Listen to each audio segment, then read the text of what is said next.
is Helios. It is Baphomet. Let's move on.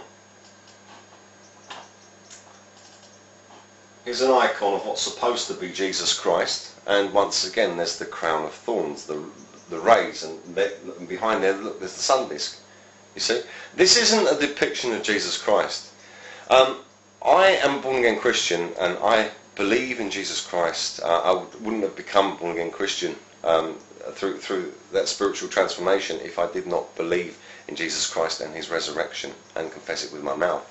That's what you have to do to become born again. So I love Jesus, and I know that this is not Jesus. This is a false idol with a sun disk. Obviously, you know, there's this crown of thorns put on his head, but that is symbolic of Helios. But the long hair here lets you know that this is not Jesus, because the Bible says that it's a disgrace for a man to have long hair. So this is a disgraceful person with a sun disk behind his head there. Possibly another cryptography of the Baphomet, but definitely not Jesus Christ. Here we've got another Nazi logo, a cross, and look what's around it, behind it. It's a sun disk, and you will find these sun disks on many other crucifixes in normal churches that you go to. Again, this is a referral straight back to Helios worship, and tells you who is really running your churches and who is really running this world, and who was responsible for the Second World War. The Second World War was basically a sacrifice for Helios. This is the king of the locusts. Locusts devour everything in their path, and these people who follow Helios are basically greedy pigs. They devour everything, and the Nazis did the same thing, of course, and they are still around. They are Helios worshippers, and Helios worshippers have been here for thousands of years. Here's a sun disk crop circle. So even with the crop circles, you're going to see this Helios worship. And you're going to see this also with world rulers. For instance, if I open the next picture here, we've got President Obama, and look what's behind him. It's a sun disk. And finally, let's take a look in a Catholic church in the Mediterranean. I popped into one and took a few photos, and here's one of the so-called saints. I don't know which one it is, I didn't bother looking. However, look at the halo around his head. Halo, Helios, remember. Let's take a closer look at that halo, and you can see that it is in fact mechanical.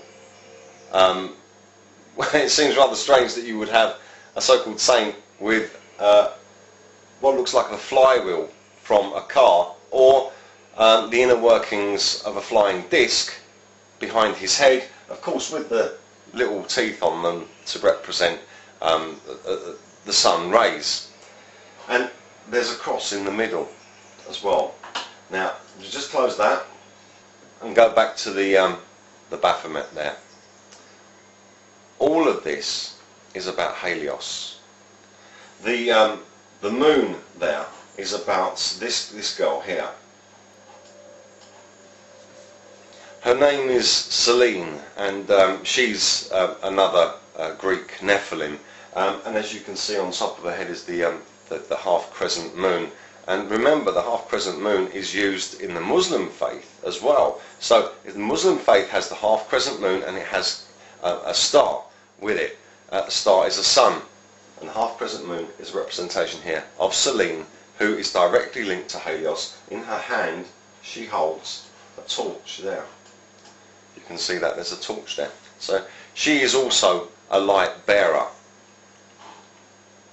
So everything about this Baphomet here is about Helios, the beast from the pit. So from what I can ascertain from my research and knowledge is that the Baphomet is Apollyon, the beast from the pit, is Helios, and that's the name that you should be looking for if you yourself are investigating any of this Satanism that is rife in our world and has caused so much desolation on this earth. The name you should be looking for is Helios, E-O, I-O, It's even used in children's programs, such as even something that might seem as innocent as the Teletubbies. What do they say? They say, "Uh-oh!" And what's in their garden? A sun. So even in children's programs, you're going to find the worship of Helios, E-O, A-O, I-O. This is the guy here. This is the Baphomet, Helios.